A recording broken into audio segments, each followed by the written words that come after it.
안녕하세요. LA 비트쇼입니다. 시장의 분위기가 살짝 고조되고 있죠?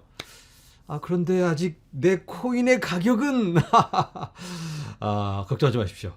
펀더멘털이 중요합니다. 코인의 가격은 쫓아온다. 시장의 상황 잠깐 살펴보도록 하겠습니다. 자, 비트코인 현물 ETF 블랙록 3억 900만 달러. 블랙록의 움직임이 심상치 않아요. 피델리티 1100만 달러.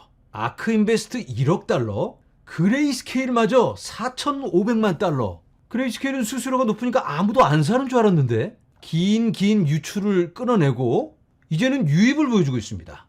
아마 그레이스케일의 ETF를 벌써 가지고 있는 사람들이 추가 매수를 하고 있는 게 아닌가, 이렇게 해석해 볼 수 있을 것 같고요. 오늘의 전체 성적은 4억 7천만 달러 순유입. 자, 여러분, 이렇게나 높은 수치로 쭉 이어진 적은 거의 없었습니다. 드디어 ETF 유입 2단계로 진입하고 있는 건가? 전체 추이를 한번 살펴보면 1월에 ETF 승인되고 나서 그레이스케일 물량이 빠지면서 시장에 큰 패닉이 왔습니다. 그러다가 그레이스케일 물량이 영원토록 빠져나갈 수는 없다, 제한적이다, 이걸 시장이 깨닫기 시작하면서 안심을 합니다. 그리고 블랙록을 필두로 해서 어마어마한 ETF 자금 유입이 되죠. 코인의 가격도 동반 상승, 그리고는 소강 상태, 그리고는 또 유입. 이렇게 계속 ETF 대박일까 하면 또 빠지고, 그러다 또 유입이 되고. 자, 중간중간에 이렇게 유출이 많은 적도 있지만 돌아보면 지속적으로 상승만을 하고 있다. 자, 지난 5일간 지속적인 높은 유입이 이어지면서 비트코인 현물 ETF 누적 유입량이 200억 달러를 넘어섰습니다. 자, 여러분, 제가 이번 시즌에서 가장 중요한 게 비트코인 현물 ETF다, 이렇게 말씀드리고 있는데요. 블랙록이 나서서 이야기를 하고 있죠. 재정 상담가들이 본격적으로 움직이기 시작하기는 대략 6개월 정도 걸릴 수 있다. 어마어마한 대규모 펀드들, 연금 펀드, 국부 펀드, 이런 것들은 수분기까지 걸릴 수 있다, 이렇게 지속적으로 이야기를 해왔습니다. 그렇다면 그런 거대 자금이 유입될 수 있는 그런 타이밍이 지금 어디일 수 있겠다라는 그런 가능성을 우리가 생각해 볼 수 있겠죠. 며칠 전에 비트와이주의 최고 투자 책임자인 매트 호건이라는 사람이 인터뷰에서 이런 이야기를 합니다. 이런 거대 자금이 움직일 때는 시간을 갖고 여러 가지 경우의 수를 따져보고 움직인다. 아직은 시장에 불확실성이 존재합니다. 규제적인 명확성, 제도적인 틀이라든지 스테이블 코인 법안 같은 게 빨리 통과가 돼야 됩니다. 그리고 아직 미 대선이 마무리되지 않았죠. 누가 당선되느냐에 따라서 전체적인 방향과 그 틀이 달라질 수 있기 때문에 이런 대규모 기관들은 기다립니다. 어차피 한두 푼 투자하는 것도 아니고 길게 보고 가는 거기 때문에 조금 일찍 들어가려고 서두르는 것보다는 명확성이 분명하게 생길 때까지 기다릴 수밖에 없다, 이런 이야기를 합니다. 그리고 금의 ETF를 돌아봤을 때 첫 번째 해보다는 두 번째 해에 더 많은 자금이 유입되고 세 번째, 네 번째가 더 커졌다고 합니다. 비트코인도 마찬가지로 올해보다는 내년, 내년보다는 내후년에 더 많은 자금이 유입될 거다라는 예상을 내놓고 있습니다. 저 화면에서 보시는 건 비트코인을 1000개 이상 가지고 있는 새로운 지갑의 개수입니다. 현물 ETF와 수탁 서비스 지갑을 포함하고 있고요. 거래소와 채굴자는 제외시켰습니다.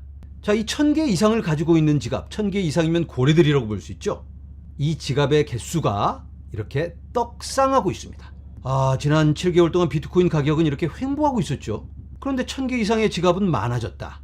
고래들의 대규모 매집이 있었다, 이렇게 이해를 해볼 수 있겠죠. 자, 모두가 그대로인데 고래들만 이렇게 매집을 했다면 비트코인 가격이 떡상을 해야 되는데 비트코인 가격이 그대로였습니다.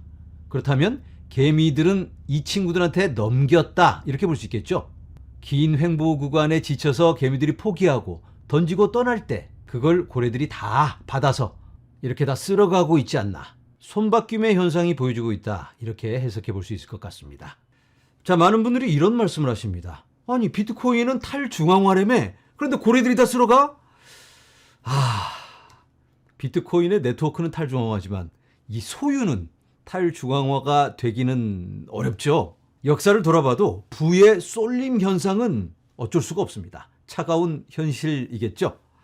자, 그런데 비트코인 같은 경우는 소유도 굉장히 탈중앙화되어 있습니다. 아직도 비트코인의 대부분을 개인 투자자들이 가지고 있습니다. 물론 개인 투자자들 중에는 큰 부자들도 있겠죠. 그렇지만 적어도 기관이라든지 나라들, 큰 금권 세력들이 다 가지고 있지는 않잖아요.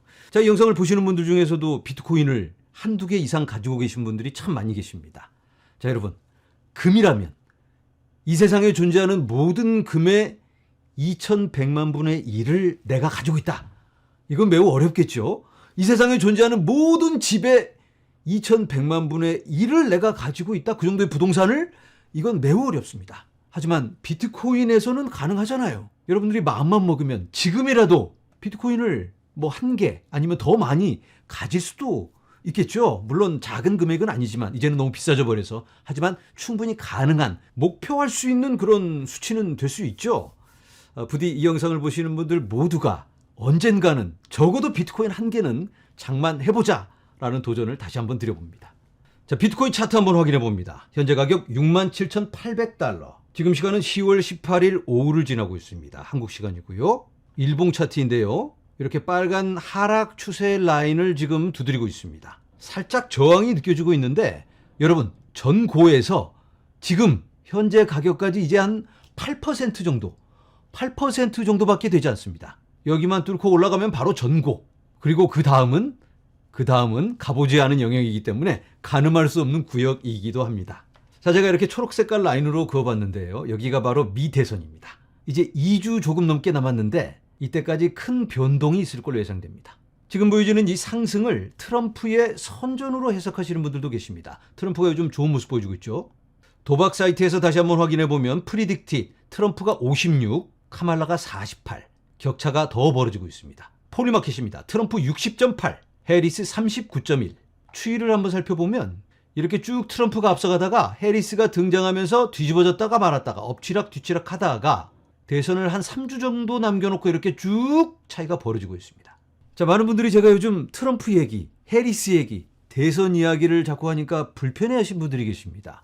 해리스가 되면 어떻고 트럼프가 되면 어때? 어차피 우리들의 코인은 가는 거 아니야? 장기 우상향이라며? 야, 맞습니다. 장기 우상향이고 누가 대통령이 되든 코인의 미래는 정해졌다. 일단 그렇게 말씀을 드립니다. 자, 그런데 단기적으로 봤을 때는 뭔가 큰 움직임이 있을 수 있고 이 대선 결과에 따라서 이번 사이클에 이 상승폭이 달라질 수 있기 때문에 우리가 주목을 하지 않을 수가 없습니다. 당장 트럼프가 대통령이 되면 모든 코인들이, 그것도 알트 코인들이 크게 상승할 걸로 예상이 됩니다.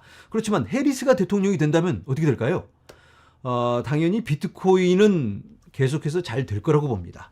이더리움도 이제는 어느 정도 규제적 명확성이 생겼고 ETF 승인까지 받은 마당이기 때문에 기본은 할 수 있겠다, 이런 예상을 해볼 수 있겠지만 다른 알트코인들은, SEC한테 끌려가서 쥐어 터지고 있는 코인들은 굉장히 암울해질 수가 있습니다.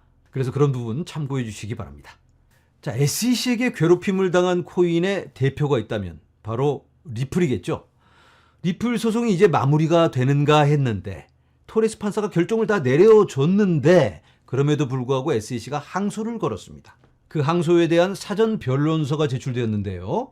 오늘 제출된 SEC의 서류입니다. 제가 이걸 다 읽어보진 않았는데 리플의 최고 법무 책임자인 스튜어트 알데로티, 이 사람의 말을 빌어서 말씀드리면 여기에는 놀라운 것이 없습니다. 다시 한번 분명해졌습니다. 법원에 XRP는 증권이 아니다, 이 판결은 항소되지 않습니다. 그 결정은 국가법으로 유지됩니다. 다음 주에 제출될 리플의 폼 C, 리플의 항소 사전 자료입니다. 이 항소 자료를 기대하세요. 자, 리플 소송에 대해서 항소가 있든 말든 가장 중요한 건 바로 이 부분입니다. XRP는 증권이 아니다. 어떤 분들은 리플의 주장과는 관계없이 XRP는 증권이다, 증권일 수밖에 없다, 이런 주장을 펴시는 분들이 계십니다. 그렇지만 미국의 현행법을 기준으로 봤을 때 XRP는 증권이 아닌 걸로 일단은 결정이 내려지는 것 같습니다. 그리고 XRP와 결을 같이 하는 많은 코인들이 있죠. 대부분의 코인들이 거기에 속할 수 있습니다. 그런 코인들에 대한 명확성도 하루빨리 생기기를 기대해 봅니다. 자, 이제 어느덧 10월의 중후반으로 접어들고 있습니다. 우리가 연말 상승 기대하고 있죠. 모든 상황이 합리적이고 발전적인 방향으로 이어져서 우리들의 기대에 부응하는 그런 결과 하루속히 오기를 간절히 바라보면서 오늘은 여기서 인사드립니다. 여러분, 감사합니다.